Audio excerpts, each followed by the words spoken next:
Não pode sentar.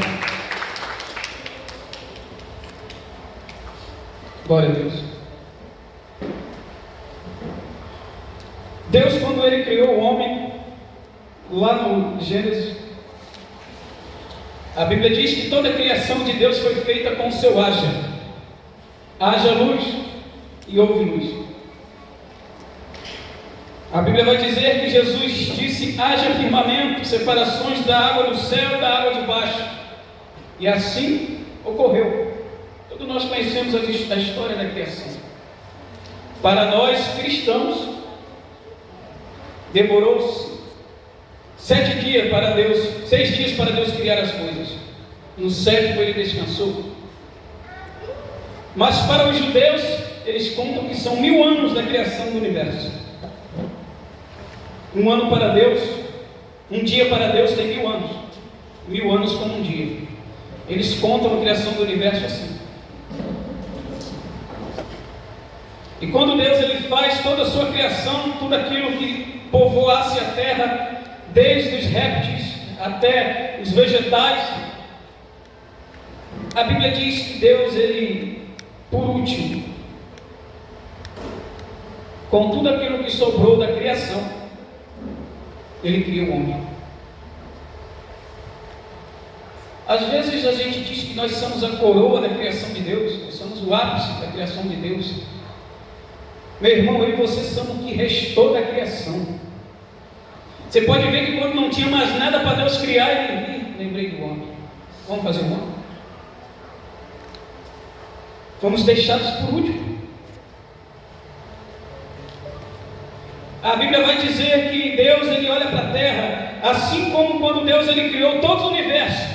A Bíblia diz que Deus vira para os anjos e disse: desçamos e façamos o homem a nossa imagem e semelhança. Porque quando Deus ele cria todas as coisas, Deus ele é um ser comunicativo. A Bíblia diz que quando não existia nada disso aqui, só existia abismo. E a Bíblia diz que sobre o abismo existia as águas. E a Bíblia vai dizer que o Espírito de Deus se movimentava sobre as águas.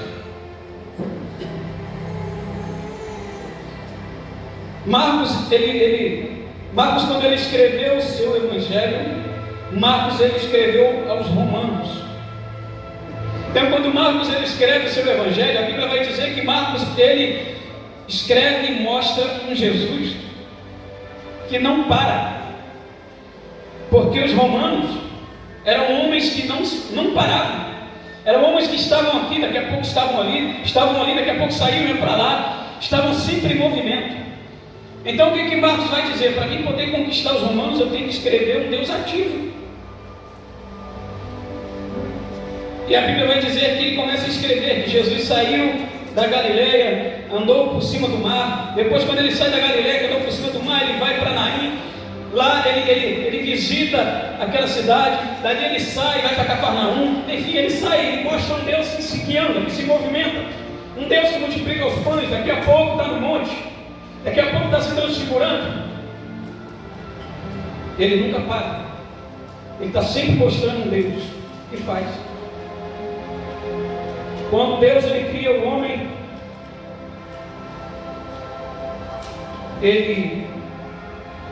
quando Deus ele cria o universo, ele faz tudo com as suas palavras. Mas quando ele vai criar a sua última criação, Deus ele suja as suas mãos. Deus ele lambuza as suas mãos. Porque a Bíblia vai dizer que ali ele não usa mais o poder da palavra. Ali ele usa as suas mãos. Ele começa do barro a fazer um boneco. E ali no chão ele começa a esculpir aquele boneco. Aquele boneco que, uma imagem, ele mesmo disse: façamos o homem a nossa imagem e semelhança.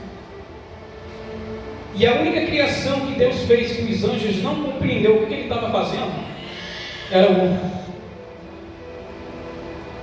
Deus está lá esculpindo o barro, fazendo o boneco, e os anjos estão olhando. Olha aqui, olha ali, olha para a face do boneco e não entende nada. A Bíblia fala que quando aquele boneco está feito, e muitas pessoas acham que quando Deus ele fez o homem de fora para dentro. Toda criatura de Deus, todas as obras de Deus, ela não começa de fora para dentro, ela começa de dentro para fora. Então Deus ele começa a esculpir aquele barro. Quando os anjos veem aquilo, eles falam: o que é isso? O que ele está fazendo? Não entendemos nada que Deus está fazendo. Está fazendo um esqueleto, está fazendo uma coisa que não tem nexo, não tem nada nisso aí, não tem forma. Porque nós, para os anjos, nós somos pessoas sem formas, irmão. A Bíblia diz que quando Daniel encontrou-se com o anjo, a Bíblia diz que o anjo virou para Daniel e falou: quem és tu? Que eu não acho em você forma alguma. Josué, quando está lá na batalha para vencer Jericó, quando ele olha, vê um homem de pé do seu lado, ele se assusta e pergunta: quem é você? Você é um dos nossos, dos inimigos? E ele diz: não, eu sou o príncipe do exército de Deus. Então sempre vai haver esse conflito entre homem e anjo. Você pode ver que quando Davi ele começa a dizer o seu salmo, ele fala assim: levantai os portais eternos à vossa cabeça, porque entrará o Rei da Glória. Quando Davi ele começa a falar isso, os anjos lá de dentro dizem: mas quem é esse Rei da Glória? Porque os anjos eles não conhecem outro tipo de adoração a Deus que não seja deles próprios. Os anjos eles não conhecem outra adoração a Deus que não seja a sua própria. Nós estamos adorando aqui a Deus, nós estamos louvando, mas os anjos não estão prestando atenção à nossa adoração, não. Quem está prestando atenção à nossa adoração é Deus.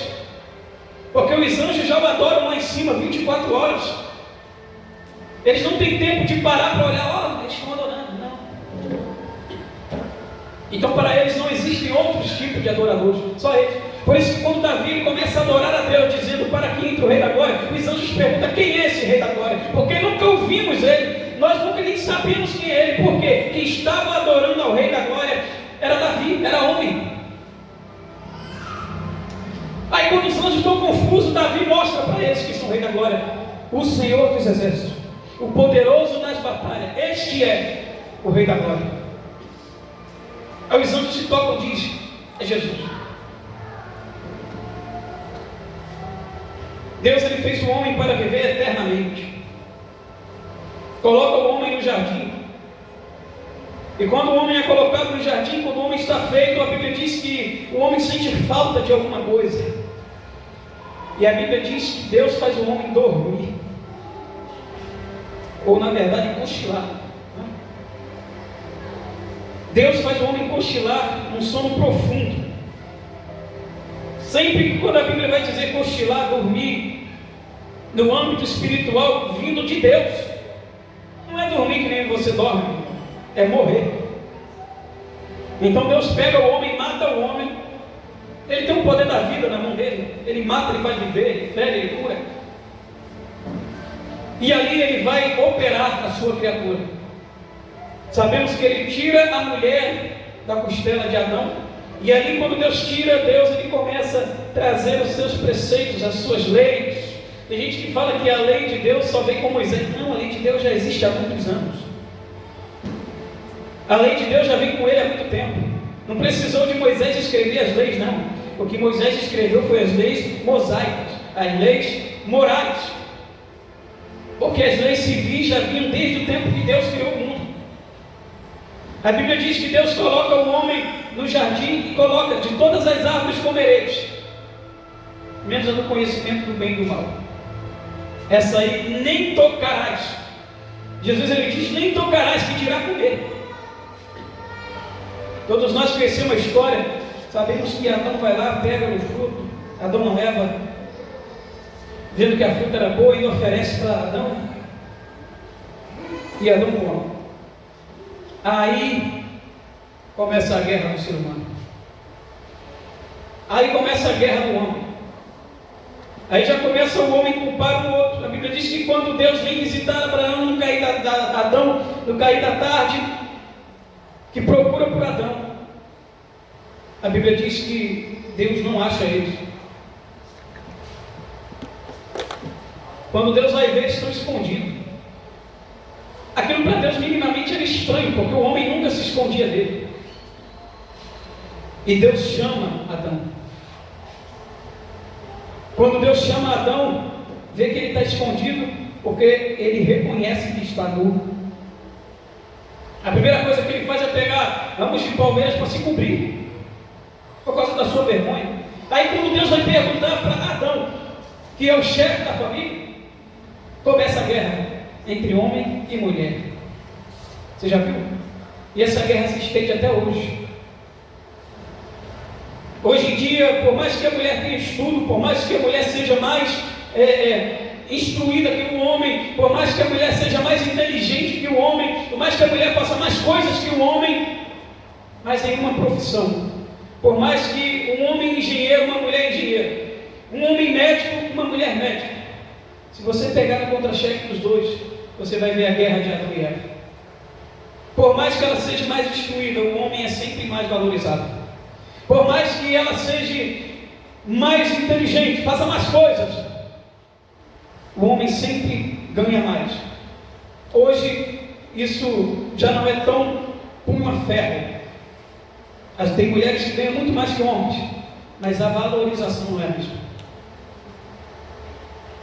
Existem empresários que quando vão contratar, eles preferem os homens. Porque tem aquela situação da mulher que uma hora pode engravidar, tem que ficar em casa, vai ter que receber auxílio, vai perder um funcionário, enfim. Assim continua. E quando Deus chega para Adão e fala: o que houve, Adão? O que fizeste? A Bíblia diz que Adão vira para Deus e fala: foi a mulher que tu me deste. Começa a briga do homem.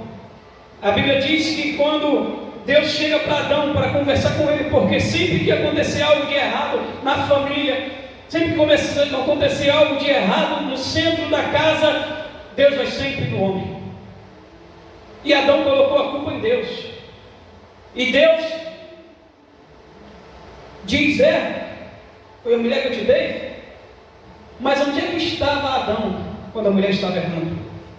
Se quem é responsável pela sua Bíblia diz que Jesus disse assim: deixará o homem, seu pai e sua mãe, se unirá a sua esposa, os dois se tornaram uma só carne. Quem é responsável pela esposa é o marido. A Bíblia vai dizer que Jesus chega, Adão culpa Deus, Adão culpa Deus, Eva culpa Adão. E aí começa a guerra do ser humano. O que era para ter paz, encontra-se em conflito.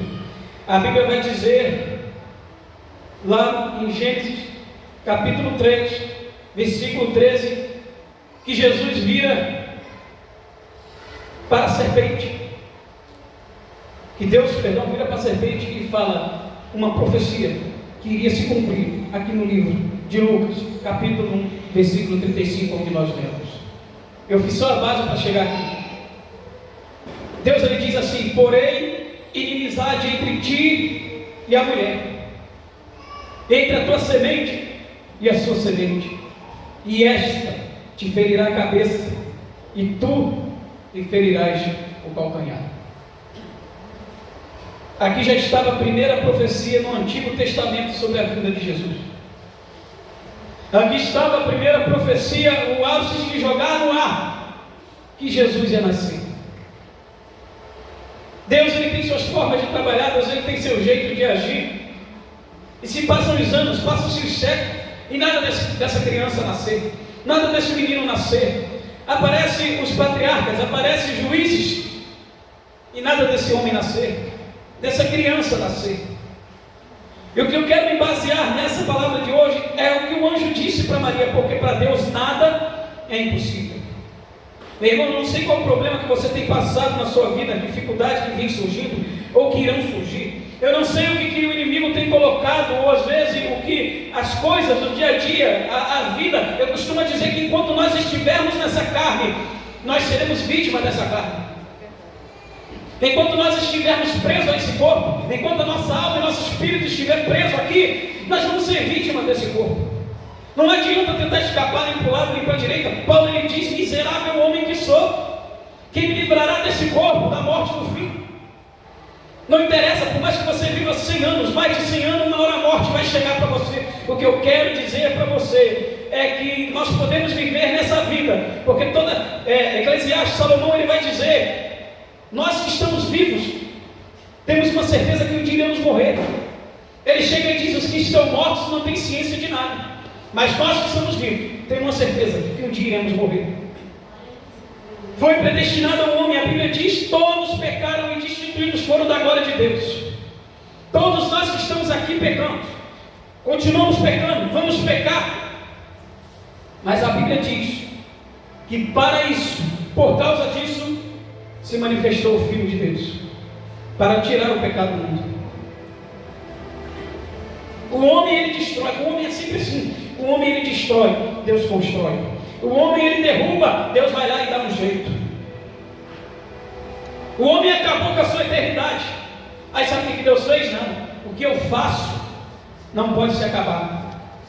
O que eu faço não pode ir por água abaixo.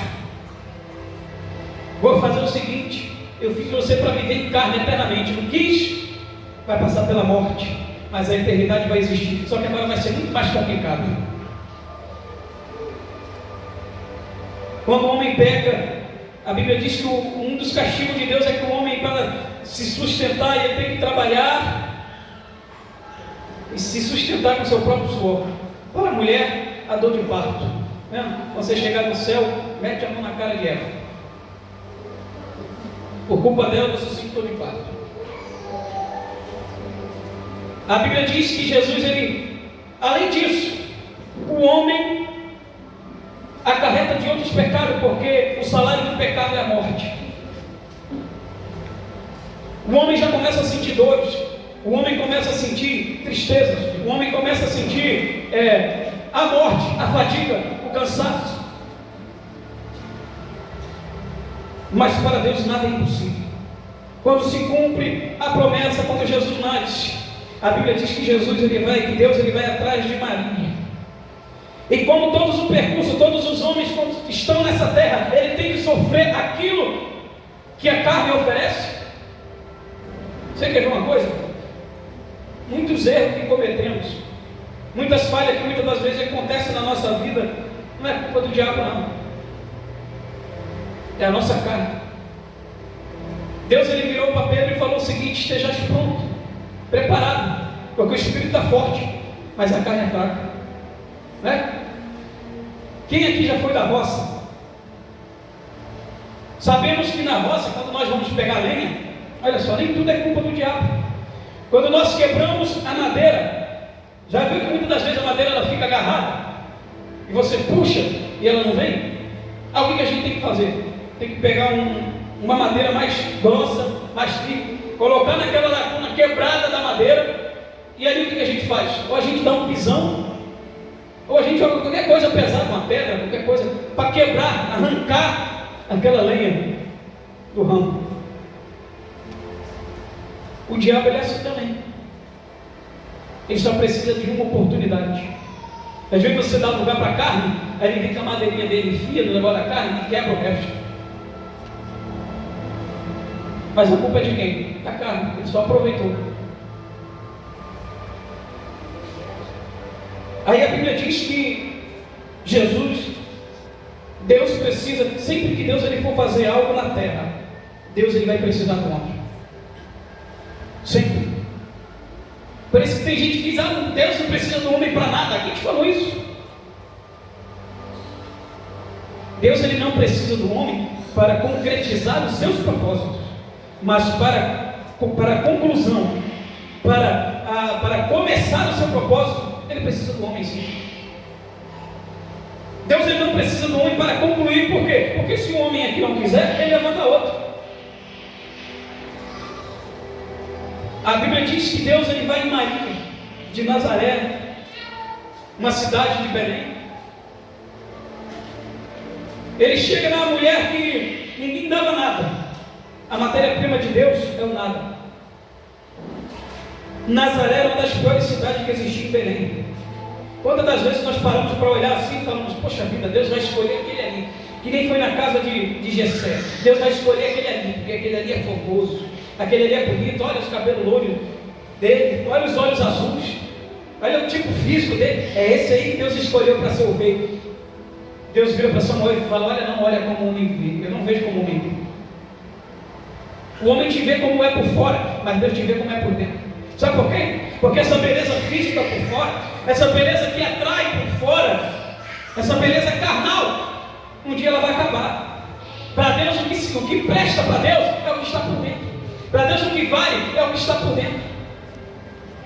É por isso que tem pessoas que vão pela aparência de fora, e depois quando a aparência de fora já não existe mais, ou quando a aparência de fora já não encanta mais, até o que tem por dentro também não presta para nada.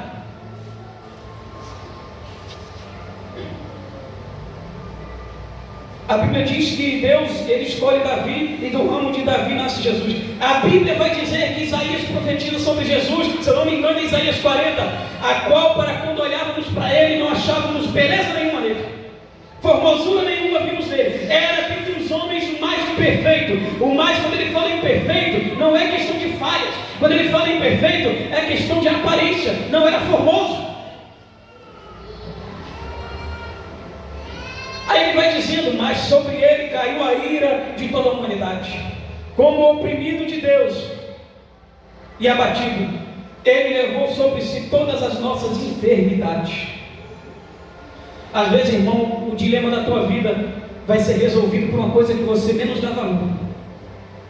Às vezes a salvação da luta que você está passando vai ser por uma pessoa que você menos dá valor, uma oração do irmão que você parece que nem não dá nada por ele. Eu vou pedir para o pastor fulano orar por mim, mas às vezes a tua vitória está na oração de um irmão que não é nada. Às vezes você está de pé, não é nem por causa da oração do pastor, às vezes é porque tem alguém na igreja que está orando e dizendo, Senhor, toma conta daquele irmão, toma conta daquela igreja, daqueles membros daquele lugar, levanta, não deixa ninguém se perder, não deixa ninguém cair. Aleluia, glória a Deus, verdade. Sabe por quê? Nós vamos muito pela aparência, nós vamos muito pelo encanto, mas isso não é defeito, isso é coisa da carne, infelizmente. Infelizmente o homem vai olhar pela aparência, não adianta. Por mais que quando o homem peque, nós nunca vamos olhar para o pecador como o olhar de Deus vai olhar. Sempre que nós olharmos para o pecador, nós vamos olhar para ele com o olhar de acusação. Nós vamos olhar para ele com o olhar de condenação. Vamos olhar para ele com o olhar de julgamento. E eu duvido, não tem nenhum aqui no meio de nós que não vai olhar desse jeito. Mas se Deus olhasse para Davi com o olhar do homem, Davi era para ter sido morto. Se Deus olha para Abraão com o olhar de homem, Abraão era para ter sido morto. Se Deus olha para nós aqui hoje com o olhar humano, era para todos nós sermos mortos aqui agora. Mas a graça de Deus é maior, o amor de Deus é maior. Temos que aprender a olhar para o nosso irmão desse jeito também.